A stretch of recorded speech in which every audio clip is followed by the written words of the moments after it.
Vijayawada university మంచి భవిష్యత్తు కోసం తెలుగు విద్యార్థులు ఇష్టపడే యూనివర్సిటీ. కాల్ 9059052378 9059052379. అందరికీ నమస్కారం. నేను Swaroopa Putlapalli. Welcome to iDream. Telugu రాష్ట్రాలను బర్డ్ ఫ్లూ భయం వెంటాడుతోంది. ప్రస్తుతం నాతో పాటు జనరల్ ఫిజిషియన్ డాక్టర్ రామకృష్ణ గారు ఉన్నారు. ఆయనతో మాట్లాడి ఈ విషయం మీద అనేక ఇంట్రెస్టింగ్ అలాగే అప్డేటెడ్ ఇన్ఫర్మేషన్ను తెలుసుకుందాం. నమస్తే డాక్టర్ గారు. మనం చూస్తూనే ఉన్నాం కదా, బర్డ్ ఫ్లూకి సంబంధించి అనేక రకాలైన వార్తలు బయటకు వస్తూ ఉన్నాయి. అసలు ఇప్పుడు ప్రస్తుతం ఉన్న పరిస్థితుల్లో చికెన్ తినొచ్చు అంటారా? అసలు బర్డ్ ఫ్లూ రావడానికి చికెన్ తినడానికి అసలు సంబంధమే ఉండదు. అసలు మనం మెల్లమెల్లగా డీటెయిల్గా మాట్లాడుకుంటాం. మొట్టమొదట బర్డ్ ఫ్లూ అంటే ఏంటంటే ఒక వైరస్, అంటే ఇన్ఫ్లుయెంజా జాతికి చెందిన వైరస్. అందులో చాలా రకాలు ఉంటాయి.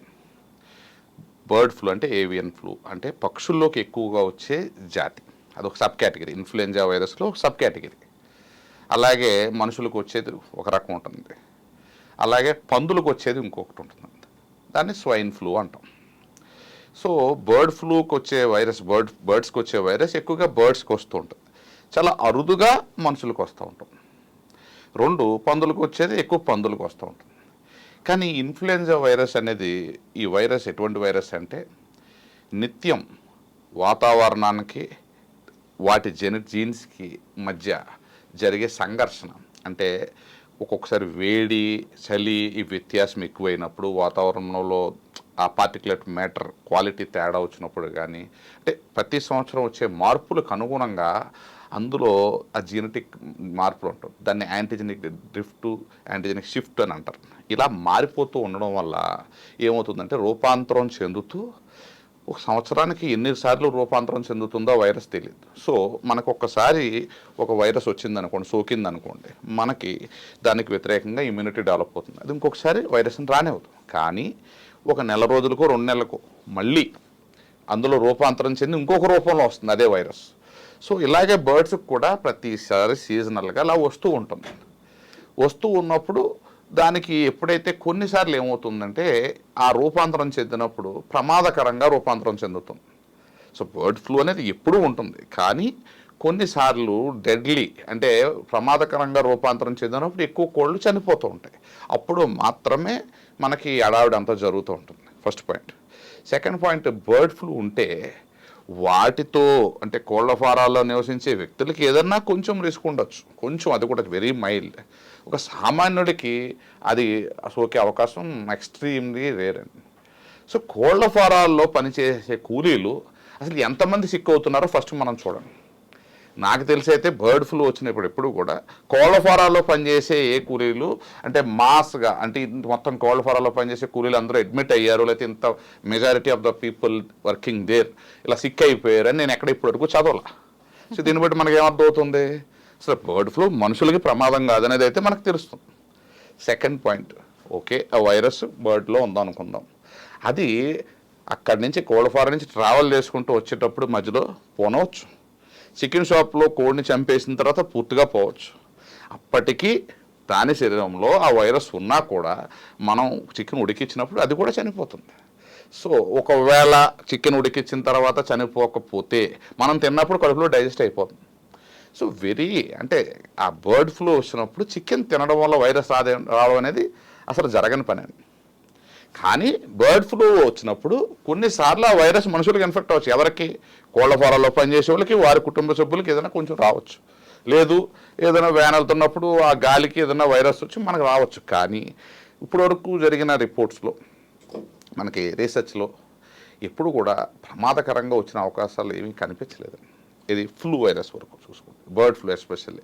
సో వచ్చినా ఏంటి, మైల్డ్ సిమ్టమ్స్, ఏదైనా కంజంక్టివైటిస్ రావచ్చు, లేదంటే ఈ కళ్ళు ఎర్రపడవచ్చు, లేదా జలుబు రావచ్చు, వెరీ రేర్గా విరోచనాలు, లేకపోతే బ్రెయిన్ హెడేక్ ఇలాంటివి రావచ్చు. కానీ ప్రమాదకరంగా మారడం అనేది చాలా అరుదు. రెండవది ఏంటంటే ఈ ఫ్లూ వైరస్, అంటే ఇది స్వైన్ ఫ్లూ కావచ్చు, బర్డ్ ఫ్లూ కావచ్చు, ఏదైనా, అంటే నేను చూసిన దాన్ని బట్టి చూస్తే గత 20-25 సంవత్సరాల్లో నాకు ఊహ తెలిసి ఇదంతా చూసిన దాన్ని బట్టి దాదాపుగా 7 నుంచి 10 సంవత్సరాలకు ఒక్కసారి మాత్రమే ప్రమాదకర రూపంలో వస్తుంది. ఫర్ ఎగ్జాంపుల్ స్వైన్ ఫ్లూ 2008లో ఒకసారి భయపెట్టింది, మళ్ళీ 2014-15లో ఒకసారి భయపెట్టింది, 2020లో కరోనా అనేది సపరేట్ వైరస్, అంటే వేరే జాతికి చెందిన వైరస్. సో అది డెడ్లీ వేరియంట్గా మారినప్పుడు మాత్రమే వస్తుంది. అప్పుడు మాత్రం కొంచెం అంటే మనం దాన్ని తప్పించుకోవడం చాలా కష్టమైన పని. కానీ అట్లీస్ట్ హై రిస్క్ పీపుల్ కొంచెం దూరంగా, అంటే కోళ్ళ ఫారాల దూరంగా, ఇది కోళ్ళు ట్రావెల్ చేస్తుంటే ఆ వెహికల్స్కి దూరంగా ఉండడం మంచిది. అంతే తప్ప బర్డ్ ఫ్లూ వచ్చినప్పుడు చికెనే తినకూడదు అనేది పూర్తిగా ఇది. దీనివల్ల పాపం కోట్లలో నష్టపోతున్నారు కోళ్ళ ఫారాల యజమానులు. ఇది చాలా మంచి పరిణామం కాదు. అయితే ఎలాంటి డౌట్ లేకుండా చికెన్, ఎగ్స్ తినేసేయొచ్చు అంటారు. చాలా మంచిది. అసలు ఫ్లూ వైరస్ రాని మనిషి ఎక్కువగా protein diet like chicken, egg తీసుకుని ఎక్సర్సైజ్ చేస్తే ఆ ఫ్లూ నిజంగా వచ్చినప్పుడు దాన్ని తట్టుకునే శక్తి ఉంటుంది. కానీ ఒక్కసారి ఫ్లూ వచ్చి మనం సిక్ అయిన తర్వాత, జ్వరం అయిన వచ్చిన తర్వాత మాత్రం చికెన్, ఎగ్ తినకూడదు. ఎందుకంటే ఈ హై ప్రోటీన్ డైట్ తీసుకున్నప్పుడు ఏమవుతుందంటే ఈ అరగడానికి ఎక్కువ సమయం తీసుకుని ఎక్కువ శరీరాన్ని కష్టపడి దానివల్ల ఏమవుతుందంటే బాడీ ఇంకా అలసటకి లోని మనం ఇంకా సిక్కే అవకాశం ఉంటుంది. సో ఇన్ఫెక్షన్ ఆల్రెడీ వచ్చిన వాళ్ళు అయితే తినకూడదు, రాని వాళ్ళు నిస్సంకోచంగా తినొచ్చు. మీలాంటి సీనియర్ డాక్టర్స్ ఇంత సింపుల్గా చెప్పేస్తున్నారు బర్డ్ ఫ్లూ వల్ల ఏం కాదు, చికెన్ తినేయొచ్చని. ఇటు చూస్తేనేమో ఏపీలో ఎక్కడో మొదలైంది, అక్కడ కొన్ని లక్షల కోళ్లు చనిపోయాయి అని చెప్పి తెలంగాణ ప్రభుత్వం కూడా వెంటనే యాక్షన్లోకి దిగింది. 24 చెక్ పోస్టులు పెట్టింది. ఇప్పుడు తీరా కొత్తగా చూస్తే ఫుడ్ సేఫ్టీ అధికారులు చెకింగ్స్ చేస్తూ ఉన్నారు. చికెన్ షాపుల మీద అక్కడ ఇక్కడ కుళ్ళిపోయిన చికెన్ లాంటిది అంతా బయటపడుతోంది. దీని మీద మీరేమంటారు? అంటే ప్రభుత్వం ఇలాగా యాక్షన్ తీసుకునేసరికి ప్రజల్లో ఇంకొంచెం భయం ఎక్కువవుతోంది. సో ఫుడ్ సేఫ్టీ అధికారులు చెక్ చేయడంకి బర్డ్ ఫ్లూకి ఎటువంటి సంబంధం లేదండి. ఎందుకంటే వాళ్ళ చెకింగ్లో బర్డ్ ఫ్లూకి సంబంధించిన ఎటువంటి విషయాలు తేలవు, బయటపడవు. ఫుడ్ సేఫ్టీ అనేది ఆహార నాణ్యత కోసం చేసే చెకప్. అది రొటీన్గా because of competitive pressure or something కల్తీ ఆహారం అనేది సామాన్యం అయిపోయింది ఈ రోజుల్లో. దాని గురించి మాట్లాడదలుచుకోలేదు. సో ఈ బర్డ్ ఫ్లూ అనేది ప్రికాషన్ ఏంటంటే ఇట్ ఈస్ డేంజరస్ ఫర్ కోల్డ్ ఫారాలకు, డేంజరస్ మనుషులకు కాదు. సో ఇప్పుడు ఆంధ్ర నుంచి తెలంగాణకి కోళ్ళని రానివ్వడం వల్ల ఆ ఫ్లూ వైరస్ ఇక్కడ కోళ్ళకు వస్తుందేమో భయంతో మేబీ ఆపుండొచ్చు. కానీ మనుషులకు రాకూడదన్న ఉద్దేశంతో ఆ కోళ్ళని ఆపడం వల్ల అయితే ఎటువంటి ఉపయోగం ఉండదు. ఎందుకంటే బర్డ్ ఫ్లూ నిజంగా వస్తే ఈ పాటి కోళ్ళ ఫారాల్లో పనిచేసే కూలీలు చాలామంది చనిపోయి ఉండడమో లేకపోతే సిక్ అయి ఉండడమో జరగాలి. అటువంటి రిపోర్ట్స్ అయితే ఎక్కడ లేవు. సో బర్డ్ ఫ్లూ ఉన్నప్పుడు అన్ని వందల వేల కోళ్లలో పనిచేసే మనుషులకే రానప్పుడు ఎక్కడ బయట ఉండే మనిషికి ఎందుకు వస్తుంది?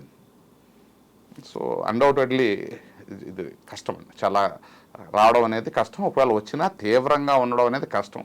అది జరిగేది ఎప్పుడు అంటే 7 to 10 years ఒక్కసారి మాత్రం డెడ్లీ వేరియంట్ వస్తుందండి. అది వచ్చినప్పుడు మాత్రం అది రాకుండా ఉండడానికి నేనేం చేయలేం, ఎవరు ఏం చేయలేరు. ఎందుకంటే ఆ వేరియంట్ పుట్టడం అనేది వాతావరణానికి వైరస్కి మధ్య జరిగే సంఘర్షణ. ఆ సంఘర్షణలో కొత్తవి పుడతాయి. అది ఎప్పుడు పుడుతుంది ఎప్పుడు పుట్టలేదని నేను చెప్పలేను.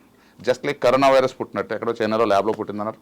వాస్తవంగా అది ఎలా పుట్టిందన్నది తెలియదు. కానీ అది పుట్టిందైతే వాతావరణానికి వైరస్కి మధ్య జరిగిన సంఘర్షణ డెడ్లీ వేరియంట్ వచ్చింది.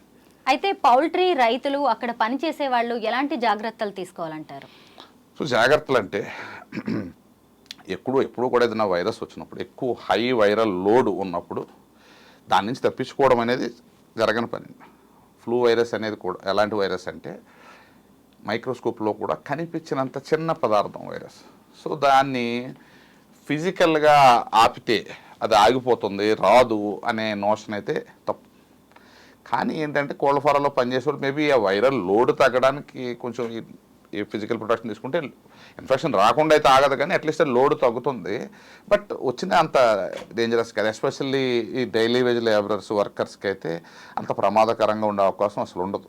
ఎందుకు అంటే దేర్ బాడీస్ అంటే మజిల్ క్వాలిటీ ఎవరికైతే బాగుంటుందో, ఫ్యాట్ తక్కువ ఉంటుంది, అంటే ఊబకాయం ఎవరికైతే తక్కువ ఉంటుందో వాళ్ళ బరువు తక్కువ ఉండొచ్చు. బట్ తక్కువ బరువు ఉన్నా కూడా మజిల్ బాగుండి కొవ్వు తక్కువ ఉండాలి. లా ఉన్నా కూడా మజిల్ ఎక్కువ ఉండి కొవ్వు ఉన్న వాళ్ళకి ఈ తీవ్రత చాలా తక్కువ ఉంటుంది. అది మనం కరోనాలో కూడా చూసాం. స్పోర్ట్స్ పర్సన్ ఎవరో చనిపోలే, కూలీలు చాలా తక్కువ మంది చనిపోయారు. ఎవరైతే కూర్చుని లేవకుండా పనిచేసే మనుషులు ఉన్నారో వాళ్ళు ఎక్కువగా చనిపోయారు. సో దీనికి కూడా అదే సూత్రం వర్తిస్తుంది. సో వాళ్ళు ఆహార నియమాలు జాగ్రత్తగా తీసుకుని టైంకి పడుకుని ఉంటే అది వచ్చిన తీవ్రత తక్కువగా ఉండే అవకాశం ఉంటుంది. కానీ ఇది ఆల్రెడీ ఒకసారి వచ్చిన మనుషులు ఉంటారు చూసారా, వాళ్ళు దగ్గినప్పుడు తుమ్మినప్పుడు వైరస్ పక్కోడికి అంటుకోకుండా మాస్క్ వేసుకోవడం వల్ల డ్రాప్లెట్స్ పక్కకు పడకుండా ఉంటాయి. Thank you so much doctor గారు. నమస్తే